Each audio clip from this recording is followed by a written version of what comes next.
आयुर्वेद कहता है कि शरीर 7 धातुओं से मिलकर बना है। और 7 धातु कौन सी हैं? एक बहुत अच्छी कहावत जो बहुत पुराने समय से कही जा रही है, जैसा खाएं अन्न वैसा हो मन। तो हम अन्न खाते हैं और मन तक पहुंच करके मन को भी वैसा ही कराना शुरू करता है। और ये आयुर्वेद इसको बिल्कुल सर्टिफाई कर देता है, क्योंकि आयुर्वेद में कहा गया शरीर 7 धातुओं से मिलकर बना है। रस रक्त, रसो रक्त ततो मास, मास मासोन मेद प्रजायते, मास से मेद, मेद सो अस्थि, अस्थि सो मज्जा और मज्जा से शुक्र। ये 7 चीजें हैं और इन 7 का जो पोषण है वो अलग अलग नहीं है। इसके पोषण के लिए धातु पोषण क्रम एक बहुत अच्छा आयुर्वेद में टॉपिक लिखा था कि इन 7 चीजों का पोषण कैसे हो रहा है। तो सबसे अच्छा जो धातु पोषण क्रम आता है वो ये आता है कि रस रक्त का पोषण करता है, और रस और रक्त मिलकर के दोनों मांस का पोषण करते हैं, फिर ये तीनों मिलकर के मेद का पोषण करते हैं, फिर ये चारों मिलकर के अस्थि का, और फिर ये 5 मिलकर मज्जा, और फिर पूरे 6 मिलकर के शुक्र का निर्माण करते हैं। अपने को अस्थि हड्डी टूटी थी तो अस्थि पोषण चाहिए, अस्थि पोषण चाहिए। इसका मतलब अपने को पहले के ये चारों पुष्ट करने पड़ेंगे। इन चारों की पुष्टि जब अच्छे तरीके से होगी तब फिर अस्थि पोषण हो पाएगा। और चारों कहां से पोषित होते हैं? सबसे पहला रस क्या है, पहला धातु क्या है? रस। तो आप अगर अच्छा रस पहुंचा देंगे शरीर में तो धीरे धीरे करके पूरा शरीर पोषित होना चालू हो जाएगा। और इसीलिए बोला जाता है रस काय से बनता है? आहार से। आहार को हम क्या कहते हैं? हम जो भी खाते हैं ना उसको अन्न तो कह दिया जा रहा है, जैसा खाएं अन्न वैसा हो मन। तो आहार, हम आहार लेते हैं ना, अन्न में हम सब्जियां भी खाते हैं, अन्न भी खा रहे हैं, फल भी खा रहे हैं, सब है, तो इसको आहार बोला जाए।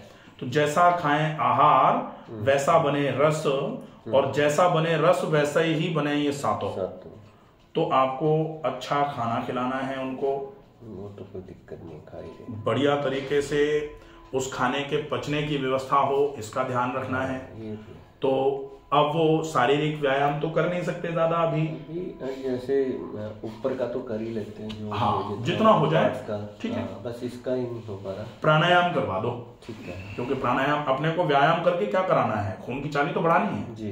तो प्राणायाम से खून की चाल बढ़ती है, तो आप उनको प्राणायाम कराओ, अच्छा खाना खिलाओ और खूब प्राणायाम कराओ। प्राणायाम में अनुलोम विलोम प्राणायाम और डीप ब्रीदिंग, ये 2 चीजें हैं। अगर ये 2 चीजें अच्छे तरीके से कराई जाएंगी तो पूरे शरीर में जो भी आपने रस के रूप में पहुंचाया है, रस रक्त के रूप में बदल जाएगा, पूरा का पूरा खाना रक्त पे आ जाएगा, और वो रक्त पूरे शरीर में जाएगा तो मांस पे भी अच्छे पोषण पहुंचाएगा, मेद पे भी पोषण मिलेगा और अस्थि पे भी पोषण मिलेगा। तो अस्थि धीरे धीरे करके पोषित होकर के मजबूत होना चालू हो जाएगी, वजन सारी चीजें लेना चालू कर देंगे, कोई दिक्कत नहीं, बढ़िया रहेगा। ठीक है, प्लस चाहें तो थोड़ा कैल्शियम मैग्नीशियम रिच डाइट ली जाए। ठीक है, कैल्शियम मैग्नीशियम रिच का मतलब हो जाता है ज्वार हो गया, मक्का हो गया, सिंगाड़ा हो गया, सिंगाड़े के आटे का उपयोग कर लीजिए। हाँ, ज्वार, मक्का, सिंगाड़ा, इसके अलावा तिल, जितनी भी सफेद चीजें हैं, चीनी नमक और मैदा को छोड़कर, जो 5 जहर बोले जाते हैं ना, उनको छोड़ करके बाकी जो भी सफेद है वो सबसे, और ज्वार सबसे बढ़िया है इस क्रम में। ठीक है, आप ज्वार की रोटी, ज्वार की राबड़ी, जो कुछ खिलाना है ना खिलाइए, अस्थि का पोषण बहुत अच्छे तरीके से हो जाएगा। ठीक है, चाहे तो थोड़ा विटामिन डी, वैसे तो धूप में मिलता है लेकिन आजकल धूप में विटामिन डी कम मिल पा रहा है, तो इसके तो बायल्स या सैसेज जो भी आते हैं कहीं से भी आप किसी से प्रिस्क्राइब करके वो दे दीजिए, 1 वीक फॉर 5 और 6 वीक्स। ठंडी नहीं होती ज्वार की? ज्वार थोड़ी ठंडी तो होती है लेकिन नुकसान नहीं करेगी, चलेगा। बाजरा गर्म होता है लेकिन बाजरा पचता नहीं है, फिर थोड़ा भारी हो जाता है, वो गड़बड़ हो जाता है मामला। ठीक है, इतना करा दीजिए, ठीक रहेगा। बाकी गुड़ ले लेना, गुड़ ले लीजिए, ठीक है, चलेगा।